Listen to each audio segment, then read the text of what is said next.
Construit en forme de labyrinthe, cette partie de la résidence du leader et chef spirituel de Boundou Dia Mayala, le député Némoidan Ntsemi, est presque un état dans une parcelle. Ici, tout est organisé selon les ambitions politiques de leur chef. Toute la parcelle est contrôlée par les makiessés, en français combattants, des hommes et des femmes féticheurs qui constituent la milice de Boundou Dia Mayala.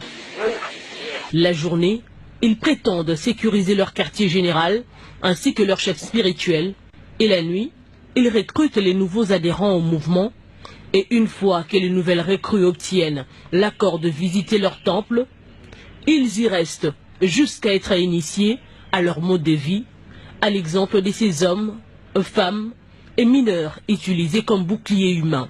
Ce sont les habitants du quartier Ma Campagne qui payent le tribut pour la survie des makiessés.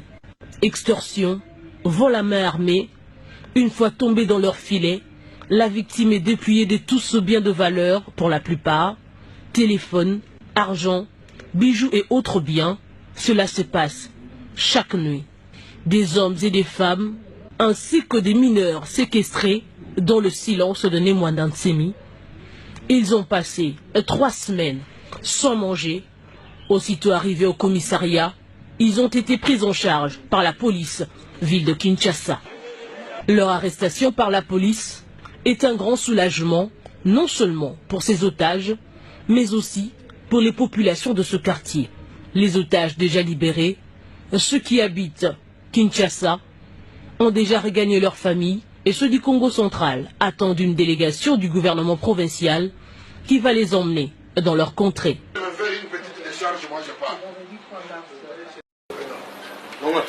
Tard dans la soirée de ce vendredi, le chef spirituel de Boundou Dia Mayala, le député national Némoidan Ntsemi, a été interpellé par la police nationale congolaise, accusé de l'atteinte à la sûreté de l'État. Appel à la haine tribale, Némoidan Ntsemi faisait l'objet de l'ultimatum lancé par le vice-premier ministre de l'Intérieur, Emmanuel Shadari. Faisant allusion à la levée de l'immunité d'un élu du peuple, la législation congolaise stipule que celle-ci intervient en cas de flagrance et atteinte à la sûreté de l'État. Les délais de l'ultimatum terminés, la police nationale s'est mise en ordre pour faire respecter la loi.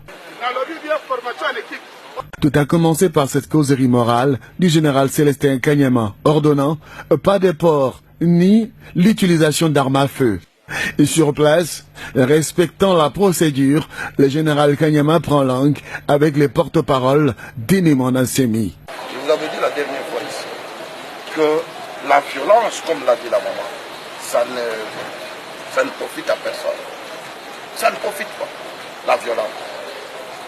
Mais nul n'a le pouvoir d'intimider l'État. C'est l'État qui nous intimide. Moi, je suis juriste de justice. C'est-à-dire, c'est l'État seul qui peut intimider pour faire en sorte l'autorité de l'État. C'est l'État lui-même. De l'autre côté, les fidèles s'évertuent dans la provocation des éléments de la police nationale. Face à la résistance et l'entêtement des fidèles de Boundou Dia Mayala, le général Kanyama lance l'opération pour perquisitionner la résidence de Némoidan Ntsemi.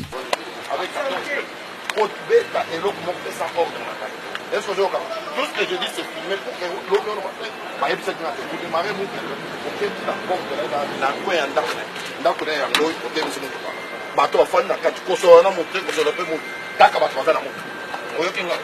dès que tu arrives, tu m'appelles.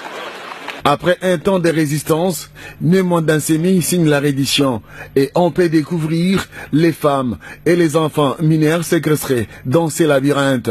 Ces derniers devaient donc servir de boucliers humains. Au crépuscule de ce vendredi, le chef spirituel de Boundou Dia Mayala se rend à son tour à la police nationale. Les habitants du quartier terrorisé par les fidèles de Némoidan Ntsemi n'ont pas manqué de féliciter le professionnalisme de la police nationale congolaise. Interpellé, les chefs spirituels de Boundou Dia Mayala, le député national Némoidan Ntsemi devra donc répondre de ses actes devant la justice congolaise.